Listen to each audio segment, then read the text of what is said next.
Good evening, and welcome to another episode of Woke Nation. Um, these are very trying times that we're in, are they not? 2020 is already here. Actually, I just wanted to make a quick episode here. Next week, I don't know if I'll be able to put out an episode or not. So I wanted to make sure that I gave you something this week. Things have been really hectic with work, and my wife is next week. She's scheduled to have a C-section. To deliver the baby, obviously, our daughter, who, so in a week, our daughter will be here. She's, I think, 38 weeks along now. And so that's basically term. 37 to 40 is term, if I remember correctly. Our son was born at 37, which is term again. So that's fine. But he was 5 pounds, 11 ounces, and already our daughter, I'm not going to say her name on here. After she's born and everybody else knows her name, then, I'll mention it in the video. But anyway, she's already 6 pounds, I think, and they said that by the time she's born, she should be 7 pounds. So she's a lot bigger than Lucas was, which is awesome, and she's healthy. And the only thing, and the reason that there's a C-section even being talked about, is because as of right now, she's still breech. Which means legs down, and that's very dangerous if you try to have a natural birth while the baby is breech. I've heard all kinds of horror stories. Believe me, the doctor, I won't even go there. As soon as she started telling us some of the stories of the difficulties of giving birth, while the baby's breech, we were like, forget it, it's not even worth it. So that won't be happening. Um, but she's going to have the surgery next Monday, and I'm going to take off work on Tuesday. Not that you guys all care about my work schedule, but I'll be busy with her and with the baby and all those kinds of things, obviously. And I don't know if I'll put out a video or not. Not for lack of news, obviously. I mean, there's more than ever. I mean, there's more craziness going on than ever before. Are we going to war with Iran or are we not? I don't think we are, but who knows? As long as there's people like Lindsey Graham, Mike Pompeo, and John Bolton still hovering around out there somewhere, like one of those pesky mosquitoes that just won't die after you slap it 5 or 6 times. The blood's on your arm, but it's still flying around somewhere. Yeah, that's John Bolton for you. As long as we have people like that, war is possible. There's a split in the conservative movement. You have Nick Fuentes on one side with America First, and then you have Ben Shapiro and the gatekeepers on the other. So there's plenty to talk about. But right now, the most important thing is family, and that's what you learn when you actually have a family. You realize that a lot of the other things that are going on, while they may be fun to talk about, and while they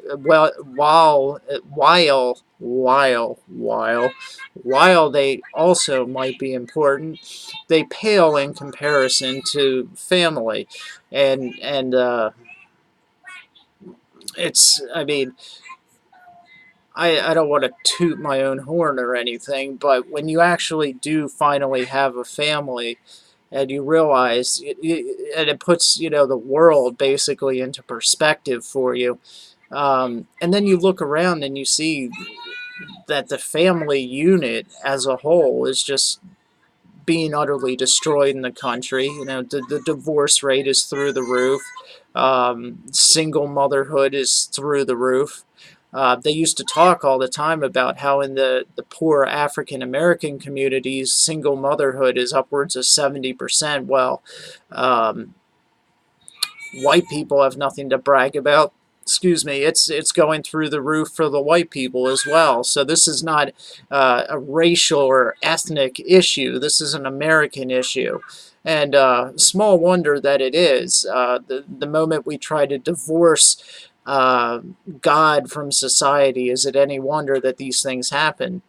Is it any wonder also when some of the big names in the conservative field, like Charlie Kirk, who I rail about all the time because I can't stand him, Is it any wonder when you have people like Charlie Kirk trying to divorce Christianity from the conservative movement, the very thing you would think he would want to hold on to as his lifeline, as the foundation for everything he believes, and he whether he wants to admit it or not, is divorcing um, true Christianity from the conservative, from his version, his brand of conservatism. Case in point is that on some of his tours, he has an openly gay conservative speaker with him, talking and taking questions up front. Now, look, I believe in the Bible, so I believe that homosexuality is a sin. I don't think there should be laws made to where somebody can't be a homosexual and can't marry, or that there are people that will disagree with me on that. That's fine, and I can be persuaded maybe that I'm wrong, but from a Christian point of view. But that's just where I stand right now. But I don't think that there should be any laws prohibiting somebody to choose whether they're gay or not. I don't think so. I know anyone who's liberal or on the left that's listening to this. Oh yeah, good for you. Wow. You know, like I came so far. you know, I'm still stuck in 1930, I guess, in their book.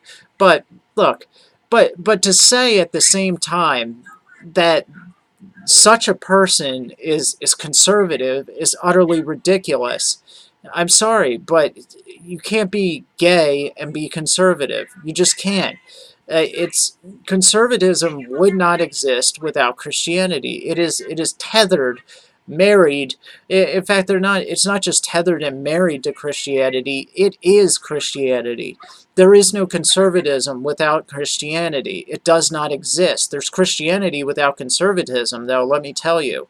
But there is no conservatism without Christianity. You cannot divorce them. You cannot separate them. You cannot do what Charlie Kirk's trying to do, uphold Jesus with on as his best buddy on his left hand, and then on his right, pick and choose which morals and values he wants to uphold with his brand of conservatism. You just cannot do that. It won't work. And what it does essentially is it absolutely undermines and destroys the sanctity of your message. It ruins it. It poisons it. It compromises it, and it destroys it. And the left sees that. When they see people like Charlie Kirk doing things like that, compromising on issues like that, what do you think they think? They don't take his brand of conservatism very seriously. And when he's been approached about this in Q&A sessions during his tours and etc., he gets extremely defensive about it, very angry about it, basically accuses the person of being a bigot or a homophobe or something of the like, and says that guys, it's 2019 now. Get with the picture. The homosexuality is normal. It's accepted. Get with it. That was his response when somebody questioned him on that. When they said, you claim to be a conservative. Basically, I'm paraphrasing their question, but they said basically you're claiming to be a conservative, a Christian conservative, no less. There's a difference there, and there really isn't. And you're claiming these things, and yet the person sitting right to the left of you is unabashedly, openly a homosexual, and yet says that they're conservative too. How do you explain this? How do you rationalize this seeming contradiction? Uh, and he gets very angry about it. He didn't answer the question. He just said, "Oh, it's 2019. Get with the picture."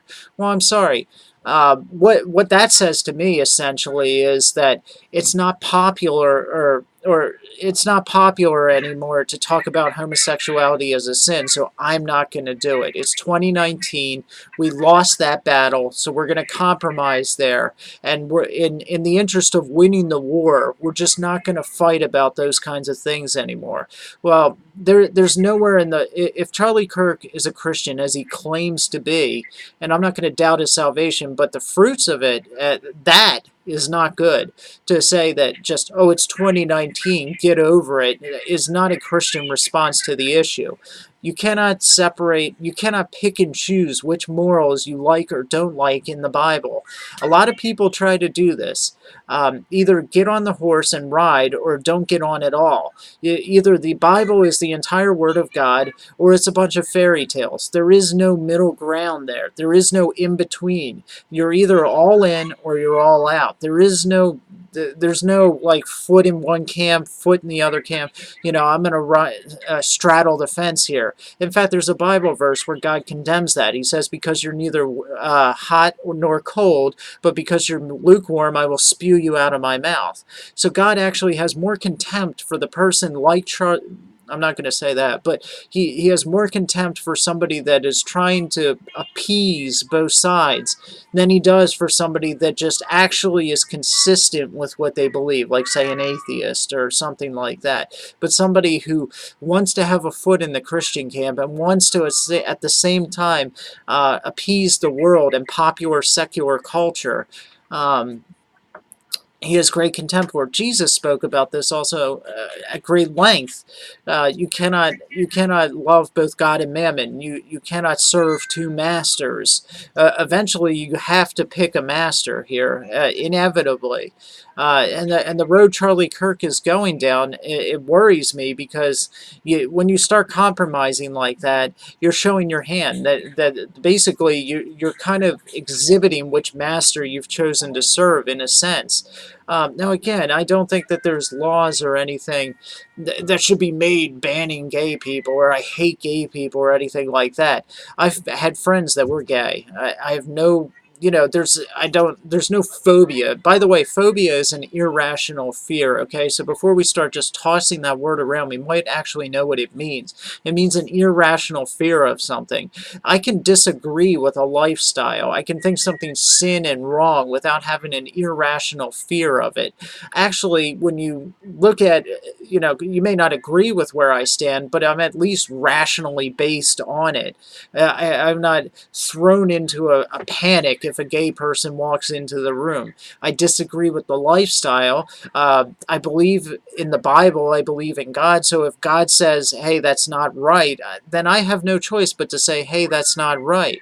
Okay, don't get angry at me. Your issue is with God, not with me. I've never understood that either. When a Christian person says that, hey, homosexuality is a sin, and they get blasted from everybody, everyone just screaming and, censor him, what a bigot, what a hater, homophobe, blah, blah, blah. Nobody stops to think that, where did this guy actually get that idea from? Did he just, just walking down the street one day, I hate gay people? No. Actually, the Bible, there's nowhere in the Bible that says you should hate gay people. It says it's a sin. So actually, your issue is not with anybody that says this. It's actually with God, and you can take it up with Him. Feel free. So, but when you see things like that, it doesn't encourage me at all for the future of the conservative movement. And I'm not the only one that's noticing this. You have like Nick Fuentes and Michelle Malkin and Tucker Carlson on the what they call the America First side of it. Not that all three of those figures are in cahoots together actually trying to drive forward a movement, but they've just kind of been lumped together, in other words, because they actually recognize that if conservatism has to stand for something, then it has to be a coherent whole, not a smorgasbord of ideas from all over, different worldviews. Conservatism and Christianity are a cohesive whole worldview with an idea of how the world started, why it's here, why it's the way it is, where it's headed, and how it's going to end. Okay, it's not a mishmash of different ideas from everywhere. Not that there's anything wrong with listening to different ideas or worldviews, but importing them into yours when they directly conflict just does not work. That's like when somebody says that all three of the monotheistic religions lead to God. That's impossible. Judaism directly contradicts Christianity. Christianity directly contradicts Judaism. And Islam hates both of them. And they disagree with Islam. So it is actually logically impossible, according to the law of non-contradiction that Christianity be true at the same time that Judaism is true, at the same time that Islam is true. Judaism claims that Jesus Christ is not the Son of God. Christianity says that Jesus is the only way to God. And Islam says that Jesus never was crucified and was only a minor prophet. Okay?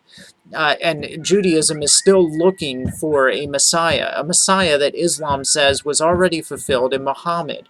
And by the way, Allah is not Jehovah. So all three of these religions directly contradict each other. They cannot lead to the same eternal, peaceful end. It just doesn't happen. And that's beside the fact that Islam wants to violently force everyone to submit in the world to Allah, not to Jehovah, not to Jesus, not to a triune God, but to Allah. Okay, there's no commonality between these religions. Nobody likes to admit that anymore, but it's true. But anyway, when I return after our daughter is born, we will be getting into such topics and the like. And I have some programs that I have downloaded Lucas, onto my computer, and we're going to be doing a lot more with editing and kind of I'm putting together like a studio so that these videos will be a lot more official. I've always said that once I get to 100 episodes, things are really going to be ramped up. I just want to have like a number of episodes under my belt and be kind of used to doing this, talking in front of the camera. And I want to read more and actually know more so that when I sit here, I'm not just babbling total nonsense. I know some of you will probably think I do that anyway. Whatever. But, everybody wants to get on YouTube and be famous all of a sudden. Well, if my YouTube channel is ever going to be successful, I want it to be successful for for a good reason, because I actually know what I'm talking about, and maybe the quality of the videos are a step above everybody else, or at least on par. Okay, and before I do that, I want to have at least some experience under my belt, at least 100 episodes, so I at least have an idea of what I'm doing, or what I'm going to talk about, or what it's like to sit in front of a camera and talk for 20, 30, 40 an hour. Nobody wants to do that anymore. They just want to get on YouTube and be famous for 15 minutes and then sit in their room in utter despair when their channel gets, stops having views. Like that's the end of the world. That's another reason why family is so incredibly important, because then you realize that having a YouTube channel, while great, is not the end of the world. It's not the be-all. I like doing this, and I intend to do it for as long as I can. And by the way, I'm also researching writing a book. I've always written books. I have a book on Amazon right now that I wrote 5, 6, 10 years ago, I don't know. And I wrote another book that just I never sent to a publisher. So I've always been a writer. I've always liked communication and getting ideas out there. This is what I'm going to do in one form or another, whether it's books, whether it's this, whether it's a blog, some way or another. This is what I'm going to be doing. But I want to be at least good at it when I put the product out there finally, and really make an effort to promote it, which I haven't done with this yet. I haven't really, promoted this per se. I get on Twitter and I tweet out that there's a new episode. I do the same thing on Facebook, but beyond that, I haven't really done I haven't done any promotion whatsoever. Really, I don't market my name or anything. And when I do that, I want to actually be good at what I'm doing, so that it's not, laughed at, basically. So, bear with me. Once we hit those 100 episodes, I intend to ramp things up a pretty good bit. So yeah, in the meantime, next week my daughter will be here. Our daughter, Jen's downstairs sleeping, and who knows? Maybe one day she'll be in an episode. I don't know. But anyway, hang in there. We'll be getting to some good, lengthy episodes here. Once the baby's here, once the surgery's over, just hang in there, and believe me, the news isn't going to stop. You know, the issues in the culture, in the church, theologically, culturally, philosophically, politically, none of these things are going away. They're going to be here forever. As long as this country is still here, we're going to be having these issues.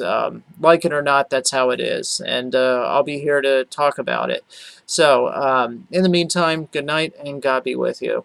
And I'll let you know how the birth goes when I get something concrete to show you.